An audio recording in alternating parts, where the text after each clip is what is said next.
आखिरी संध्या। ये कहानी 17 वर्षीय रमेश की, जो एक छोटे से गांव में रहते थे।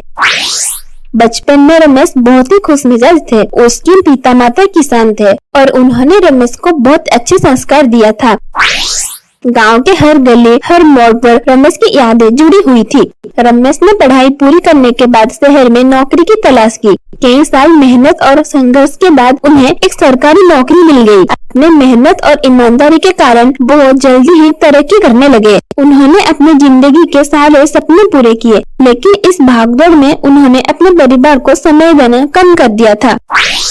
रमेश की शादी सुनीता से हुई। दोनों का प्यार और समझौता मिसाल था। उनके 2 बेटे और 1 बेटी हुई। रमेश ने अपनी सारी कमाई अपने बच्चों की शिक्षा और भविष्य के लिए खर्च कर दी। उनकी सोच थी कि उनके बच्चे बड़े होकर उन्हें गर्व महसूस कराएंगे और उनका सहारा बनेंगे।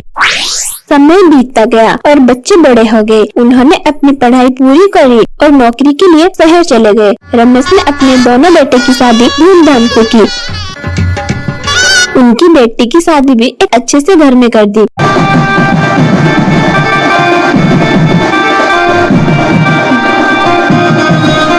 लेकिन वक्त ने रमेश का सपना चकनाचूर कर दिया। बच्चे शहर में चमक दमक से रोम गए और धीरे धीरे अपने माता पिता से दूर होते गए। रमेश और सुनीता अब गांव में अकेले रहते थे। सुनीता की तबीयत बिगड़ने लगी और एक दिन वो रमेश को छोड़कर चली गई।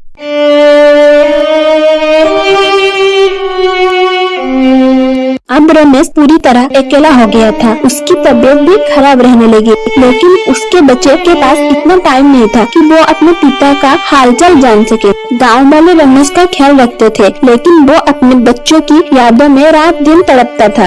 एक दिन रमेश ने अपने बेटे को फोन किया और अपने तबीयत के बारे में बताया। बेटे ने वादा किया कि वो जल्दी ही आएगा, लेकिन बहुत दिन के बाद वो नहीं आया। रमेश की हालत दिन ब दिन बिगड़ती गई।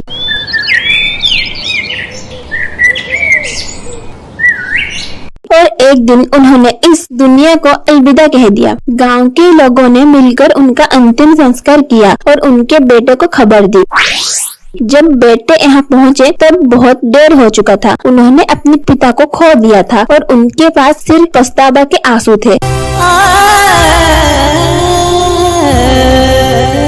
रमेश की कहानी ये सिखाती है कि जीवन में चाहे कितने भी ऊंचाई पर पहुंच जाए, अपने माता पिता और अपने का ख्याल रखना जरूरी है। उन्हें अकेला छोड़कर हम कभी सुख अनुभव नहीं कर सके। रमेश के जीवन में ये आखिरी संध्या हमें हमेशा के लिए याद रहेगी कि परिवार और रिश्ते जीवन के सबसे बड़ी पूजे हैं। उन्हें कभी नजरअंदाज हो नहीं सकता।